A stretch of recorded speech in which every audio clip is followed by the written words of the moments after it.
Everyone, ನಮಸ್ತೆ. Welcome back to my another mini vlog. ಹಬ್ಬಗಳ season ಎಲ್ಲ ಮುಗೀತು. ಇನ್ನು ಮುಂದೆ ಬ್ಯಾಕ್ ಟು ನಾರ್ಮಲ್ ಅಂತ ನಾರ್ಮಲ್ ಡೈಲಿ ವ್ಲಾಗ್ಸ್ ಬರ್ತಾ ಹೋಗುತ್ತೆ.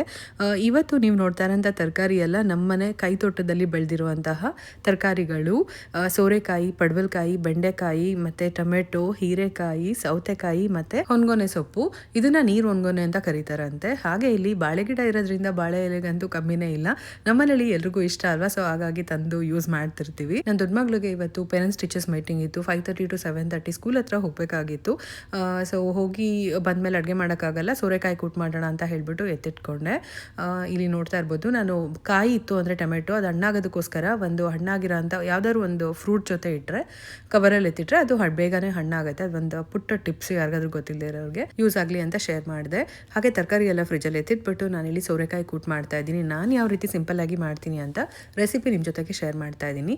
ಒಂದು ಕುಕ್ಕರಲ್ಲಿ ಹೆಸರುಬೇಳೆ ಮತ್ತು ಕಡಲೆಬೇಳೆ ತೊಳೆದ್ಬಿಟ್ಟು ಸ್ವಲ್ಪ ನೀರು ಹಾಕಿ ಅರಿಶಿನ ಪುಡಿ ಮತ್ತು ಸ್ವಲ್ಪ ಎಣ್ಣೆ ಹಾಕಿ 2-3 ಪ್ರೆಷರ್ ಬಂದಮೇಲೆ ಆಫ್ ಮಾಡೋಕ್ಕೆ ಇಟ್ಟಿದ್ದೀನಿ. ಇನ್ನೊಂದು ಕಡೆ ನಾನಿಲ್ಲಿ ಸೋರೆಕಾಯಿ ಕಟ್ ಮಾಡ್ತಾ ಇದ್ದೀನಿ.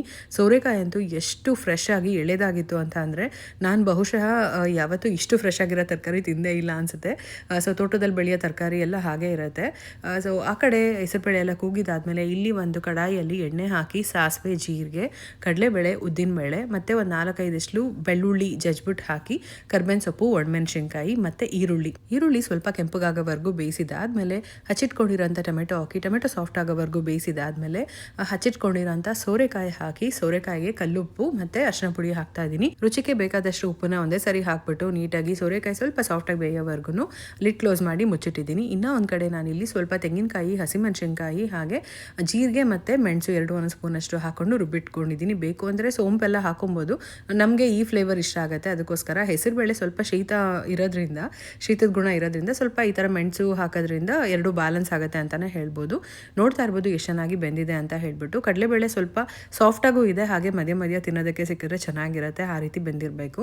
ಇಲ್ಲಿ ನಾನು ಕುದಿ ಬಂದಿದೆ, ಸ್ವಲ್ಪ ಸಾಫ್ಟಾಗಿ ಬೆಂದಿದೆ ಸೋರೆಕಾಯಿ. ಆ ಟೈಮಲ್ಲಿ ರುಬ್ಬಿಟ್ಕೊಂಡಿರೋ ಅಂಥ ತೆಂಗಿನಕಾಯಿ ಮಿಶ್ರಣ ಹಾಕಿ ಮತ್ತು ಹೆಸರುಬೇಳೆ ಮತ್ತು ಕಡಲೆಬೇಳೆದು ಮಿಶ್ರಣ ಹಾಕಿ ನೀಟಾಗಿ ಒಂದ್ಸರಿ ಮಿಕ್ಸ್ ಮಾಡಿ ವಾಟರ್ ಕನ್ಸಿಸ್ಟೆನ್ಸಿ ಅಡ್ಜಸ್ಟ್ ಮಾಡಿಕೊಂಡು ಲಾಸ್ಟಲ್ಲಿ ಸ್ವಲ್ಪ ಕೊತ್ತಂಬರಿ ಸೊಪ್ಪು ಹಾಕಿ ಒಂದು ಸ್ವಲ್ಪ ಲೆಮನ್ ಸ್ಕ್ವೀಸ್ ಮಾಡಿದ್ರೆ ತುಂಬಾ ಸಿಂಪಲ್ಲಾಗಿ ರುಚಿಯಾಗಿರುವಂತಹ ಕೂಟು ರೆಡಿ ಆಯಿತು. ಅಡುಗೆ ಮಾಡಿ ಇಟ್ಬಿಟ್ಟು ನಾನು ದೊಡ್ಡ ಮಕ್ಕಳನ್ನ ಕರ್ಕೊಂಡು ಪೇರೆಂಟ್ಸ್ ಟೀಚರ್ಸ್ ಮೀಟಿಂಗ್ಗೆ ಬಂದಿದ್ದೀವಿ ಸ್ಕೂಲ್ ಹತ್ರ.